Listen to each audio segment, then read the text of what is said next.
திருவிளையாடல் படம் நீங்கள் எல்லாரும் பார்த்துருப்பீங்க. சிவாஜியும் நாகேஷும் பேசுவாங்கல்ல, பிரிக்க முடியாதது எதுவும். அந்த சீனை இப்போ பார்த்தாலும் நம்ம ரசிப்போம்ல. ஒரு சின்ன சம்பவம் சொல்கிறேங்க இல்லைங்க.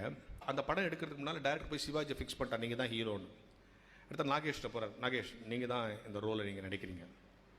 உடனே நாகேஷ் சொல்கிறாரு, ஐயோ சிவாஜி நடிக்கிற அந்த சீன் அதெல்லாம் கிடையாது, நீங்கள் தான் நடிக்கிறீங்கன்னு ஃபிக்ஸ் பண்ணிட்டார். யாரா? நாகேஷ். நாகேஷ் பயந்துனா சிவாஜியோட நின்னா நம்ம எடுபடுவோமான்ற பயத்தில் ஒரு கவலை அரை மனசோடு ஒத்துக்கிட்டார். பர்டிகுலர் சீன் ஷூட்டிங் நடக்குது. எந்த சீன்? சிவாஜியும் நாகேஷ் பேசுவாங்கள்ல, பிரிக்க முடியாது எதுவோ சேர்ந்தே இருப்பு, அந்த சீன் ஷூட்டிங் நடக்குது. அந்த சீன் முடிஞ்சவொடனே டேரக்டர் போய் சிவாஜிட்ட கை கொடுங்க சார், சூப்பராக நடிச்சுங்க. சிவாஜி அண்ணே கை கொடுங்கண்ணே, இந்த காட்சி பிரமாதமாக வந்திருக்கண்ணே. என்னொன்னே டேரக்டர் கை கொடுத்தோன்னே எல்லாரும் போய் கை கொடுத்தான். லைட் மேனில், கேமரா மேன், மேக்கப் மேன் எல்லாம் போய் கை கொடுக்கணும். யார்கிட்ட? சிவாஜிட்ட. அண்ணே சூப்பர்ண்ணே, சூப்பர், நல்லா நடிச்சுங்க. நாகேஷ் ஒரு ஓரமாக போய் நின்ட்டார். இதுக்கு தான் இந்த படத்தில் நடிக்க மாட்டேன்னு சொன்னேன், சிவாஜி நம்மளை தூக்கி சாப்பிட்டாருன்ட்டு. இப்படி ஓரமாக உட்காரும்போது சிவாஜியில் எல்லாரையும் தள்ளுங்க தள்ளுங்க தள்ளுங்கன்ட்டு நேராக வந்து நாகேஷ் கை கொடு, சூப்பராக நடிச்சிருக்க. உன்னை நாகேஷ் என்னென்ன எல்லாரும் உன்னை பாராட்டுற, நீ வந்து என்ன பாராட்டுறியா?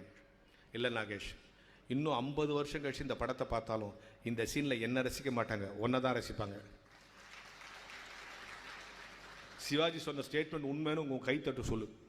இப்படி சொன்ன உடனே எல்லா கூட்டமும் நாகேஷ்ட வந்துட்டான். நம்மளால் தான் எங்கள் கூட்டம் சேர்த்து அங்கே ஓடி எல்லாம் நாகேஷ் வந்து அண்ணா அண்ணா கை கொடுங்க, சிவாஜி உங்களை பாராட்டிட்டாரு, எப்படி நடிச்சிங்க இந்த சீனில், எப்படி நடிச்சிங்க? நாகேஷ் கூலாக ஒரு பதில் சொன்னாராம்.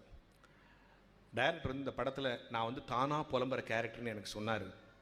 அதனால் நான் என்ன பண்ணேன், டெய்லி மயிலாப்பூர் குளத்தில் வாக்கிங் போவேன். அங்கே ஒரு பைத்தியக்காரன் அவனாக பேசி நிற்பான். டெய்லி அவனை பார்த்து அவன் என்ன பண்ணுறானோ அதை தான் இங்கே பண்ணேன்னாரு. என்ன பொருள்?